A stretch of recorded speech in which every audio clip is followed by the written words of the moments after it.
നിശാന്തൻ. അറിയാം, മോൻ എപ്പോഴും പറയാറുണ്ട്.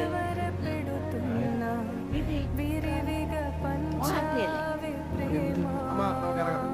ഞാൻ റംഗ പറ്റി പറഞ്ഞതാണ്. പറഞ്ഞിട്ടുണ്ട്, എപ്പോഴും പറയും. ഇന്നലെ രാത്രി കൂടെ പറഞ്ഞേയുള്ളൂ. ചേട്ടനെ പോലാന്നാ പറഞ്ഞേ. മോൻ ഹാപ്പിയാണോ? ഞാൻ ഹാപ്പി. ബിബിമോൻ ഹാപ്പിയാണോ? അവനും നിന്നും ഹാപ്പിയാണ്. ആ, തന്നെയാ വേണ്ടേ.